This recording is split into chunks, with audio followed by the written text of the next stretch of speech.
This is your daily dose of all things royal. Welcome back, my gorgeous, good-looking friends. Things are certainly getting interesting, aren't they? So, one last point that I have to bring up here on this event that Meghan and Harry allegedly went to on Saturday the 14th. You know, Harry's birthday weekend when he was supposed to be with his mates over in the UK. I absolutely love that this woman that we're supposed to believe is called Meghan is watching TRG and is a TRG fan. You see, in my video that I did the other day about this Fugazi event that Meghan and Harry attended, allegedly, I had pointed out that Archewell Fugazi Public Charity was not even mentioned under their sponsors. And what do you know?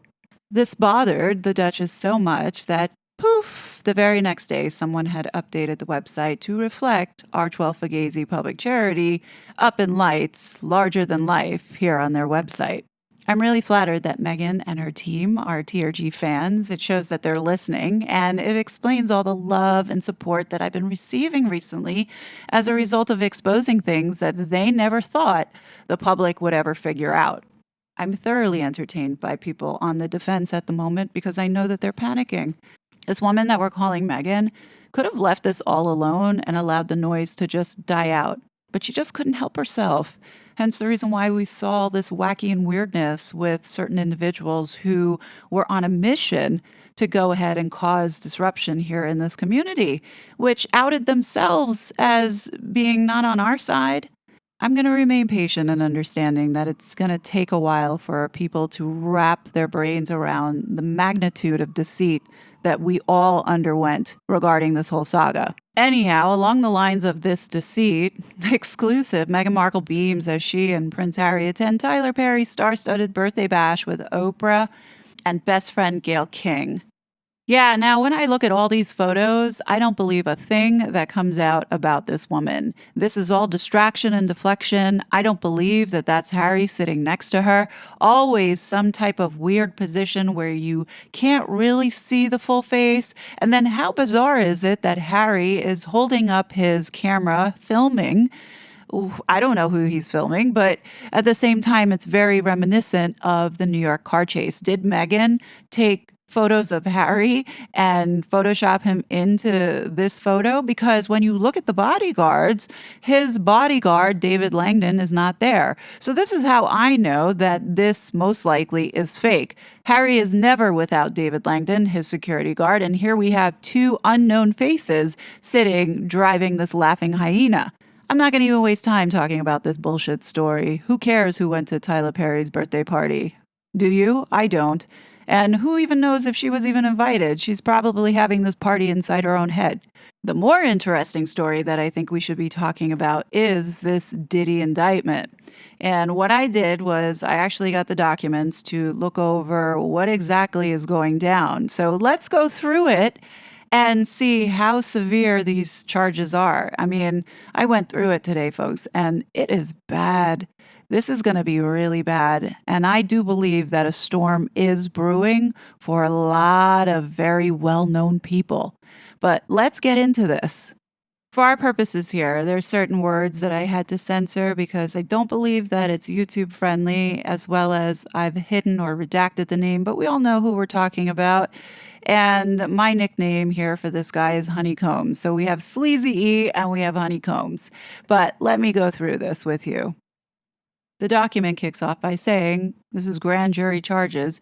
For decades, Honeycombs, aka P. Diddy, the defendant, abused, threatened, and coerced women and others around him to fulfill his, I'm going to say, sensual desires, protect his reputation, and conceal his conduct.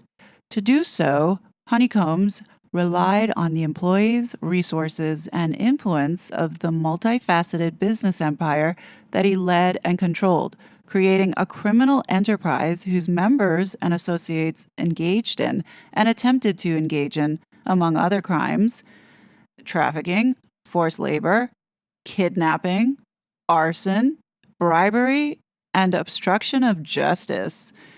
Yeek! Yikes. What else are we missing here as far as crimes go? Honeycomb's business enterprise, headquartered both in LA and New York, and it's comprised of record labels, a recording studio, an apparel line, an alcoholic beverage business, a marketing agency, and a television network and media company. Wow, who knew?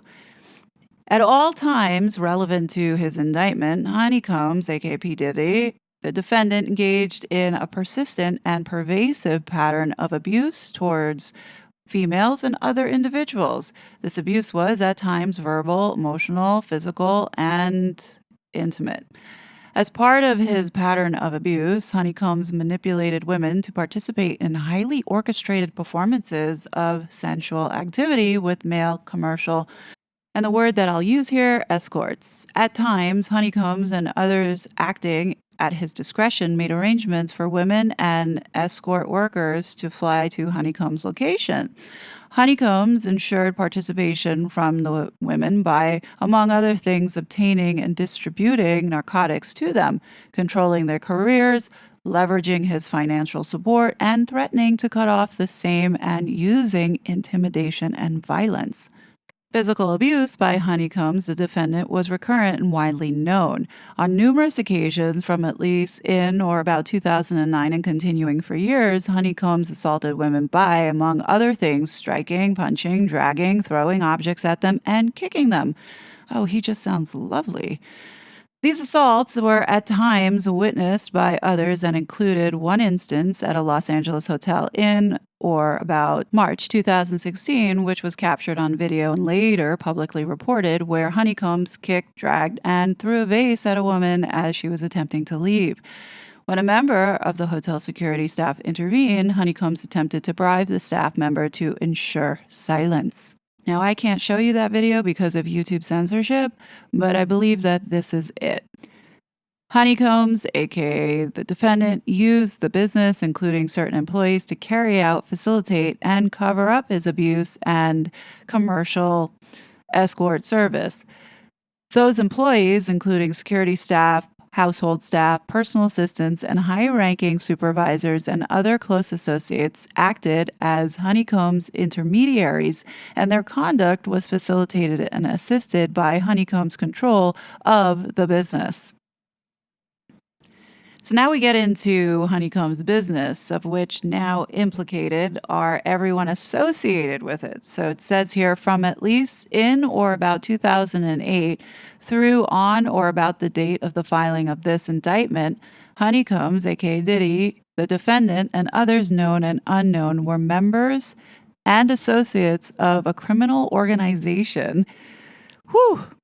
Members and associates of the Combs enterprise engaged in and attempted to engage in, among other activities, trafficking, forced labor, interstate transportation for purposes of prostitution, coercion, and enticement to engage in prostitution, narcotics offenses, kidnapping, arson, bribery, and obstruction of justice. So if you are tied to Diddy almost in any way, this is what they're saying is a criminal organization, which means a lot of people today are not feeling too comfortable and probably lawyering up. The Honeycombs business constituted an ongoing organization whose members functioned as a continuing unit for a common purpose of achieving the objectives of the Honeycombs business. The Honeycombs business was engaged in and its activities affected interstate and foreign commerce. Oh, I'd be interested if the UK is involved here.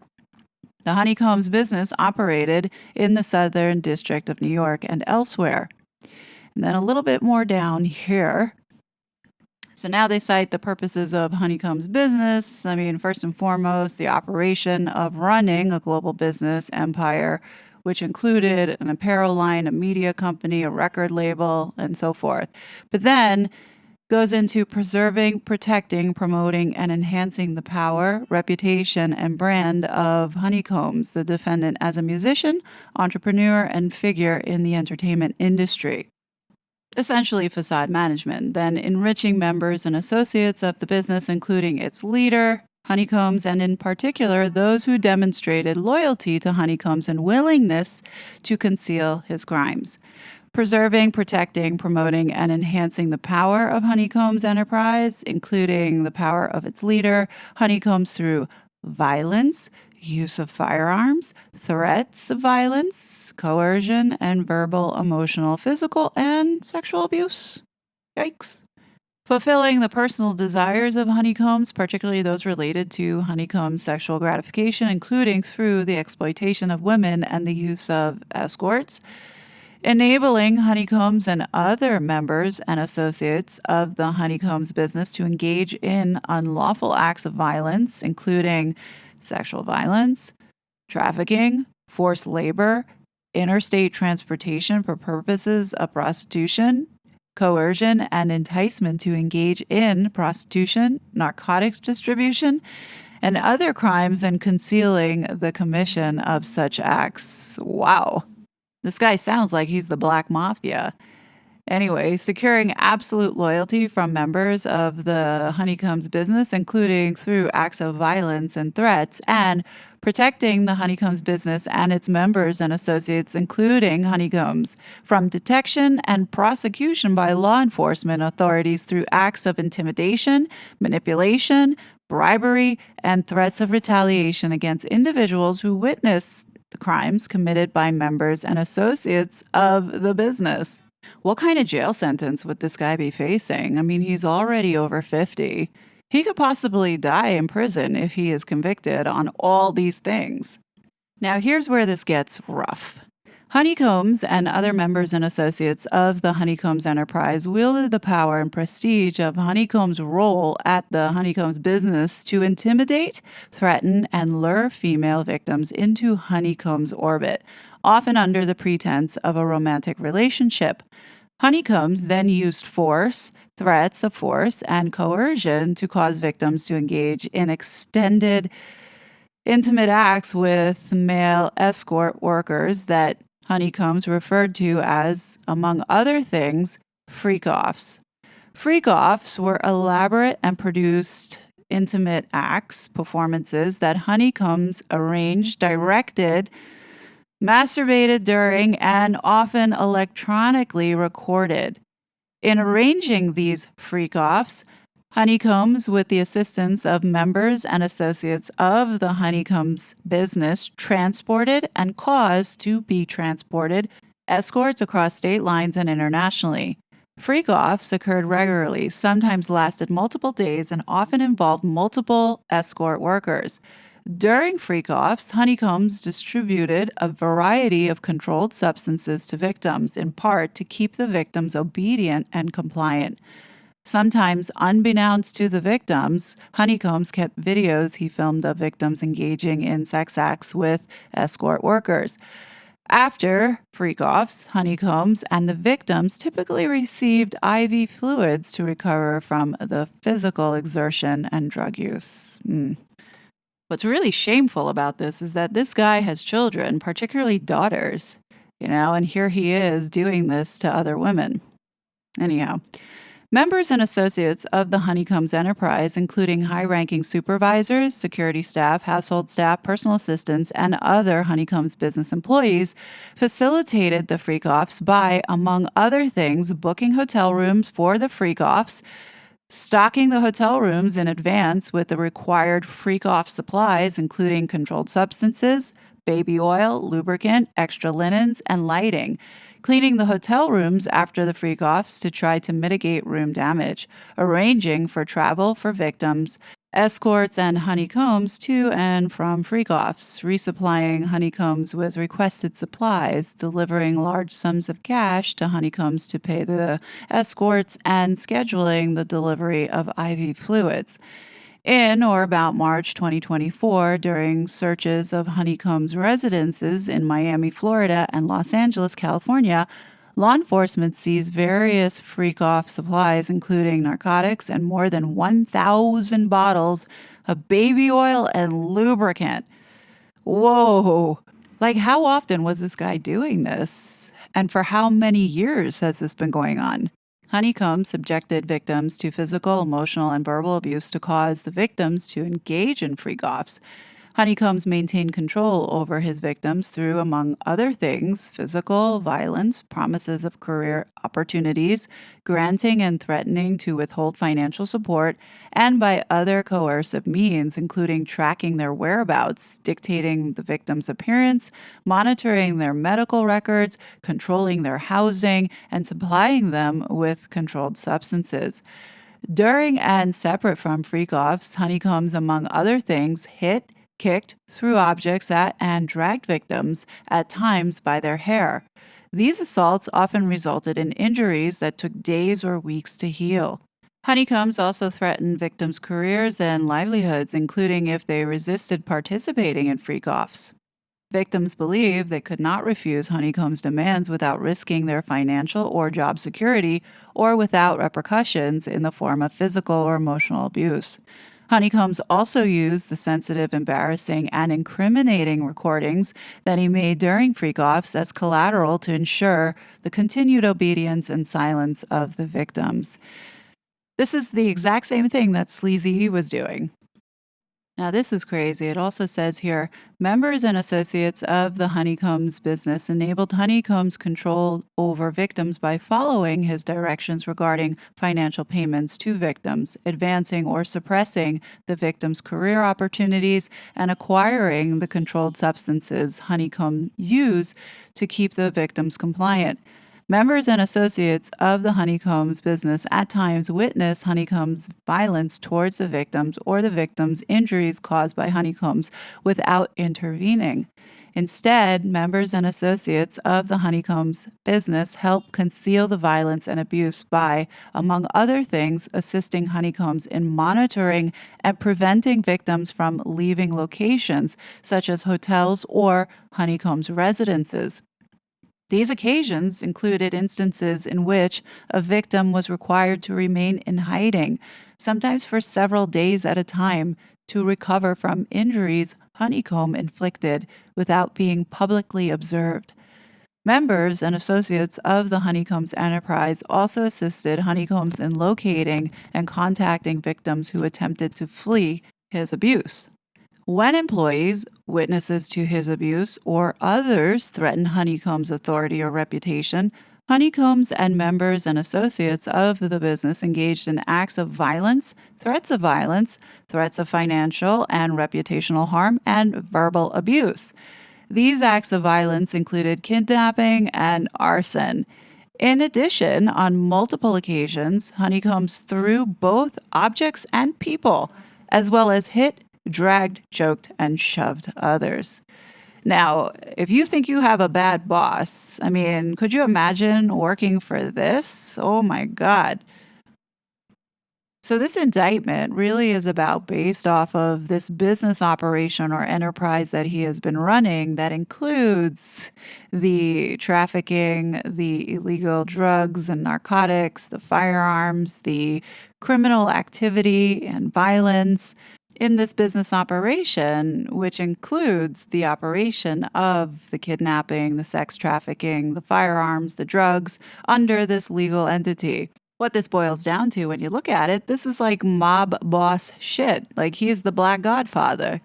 So, count one, what we just went through, is for the racketeering. Now, count two now is dedicated to the trafficking. So now it says here, from at least in or about 2009 up to including in or about 2018, so that would be about almost 10 years, in the Southern District of New York and elsewhere, Honeycombs, aka the defendant, in and affecting interstate and foreign commerce, knowingly recruited, enticed, harbored, transported, provided, obtained, advertised, maintained, patronized, and solicited by any means a person, knowing and in reckless disregard of the fact that means of force, threats of force, fraud, and coercion, as described in Title 18 United States Code.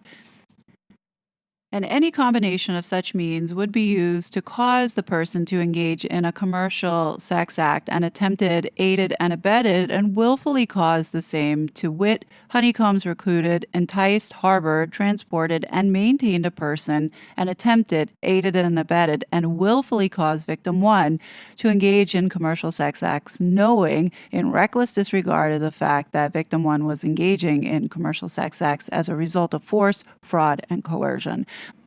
And the third count that the grand jury is charging him with is for engaging in prostitution. So, Honeycombs, the defendant, knowingly transported an individual in interstate and foreign commerce with the intent that the individual engage in prostitution and attempted, aided, and abetted, and willfully caused the same, to wit, Honeycombs transported, aided, and abetted, and willfully caused the transportation of female victims and commercial escorts in interstate and foreign commerce on multiple occasions with the intent that they engage in prostitution.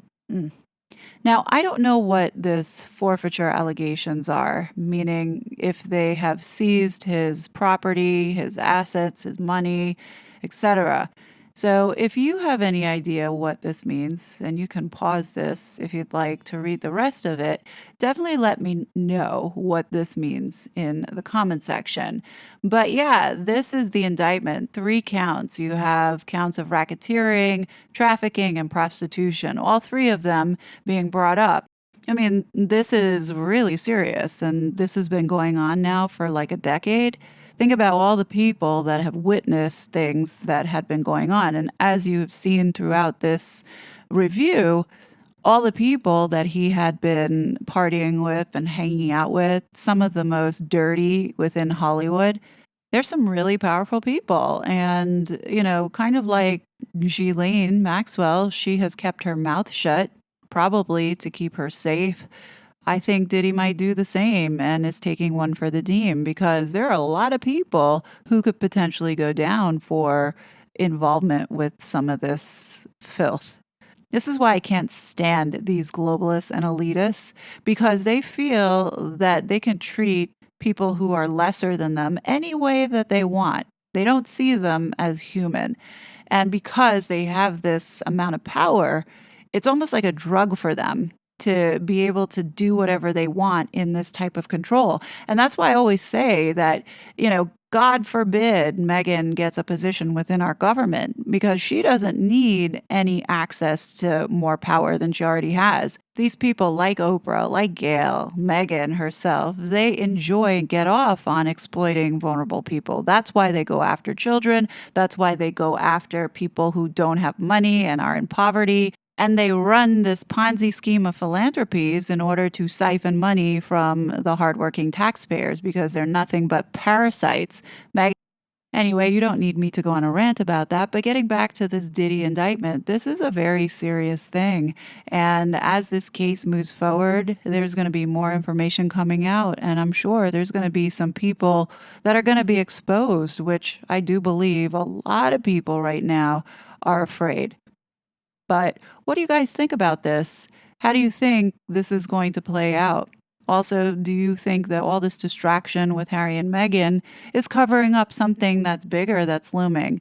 In my humble opinion, I feel that there is something that is happening or will be happening in the near future. And Meghan, I think you know what that is. Wink, wink. Anyhow, definitely leave your thoughts below. As always, I will be back with more content, but until then, please be safe and I'll talk to you later.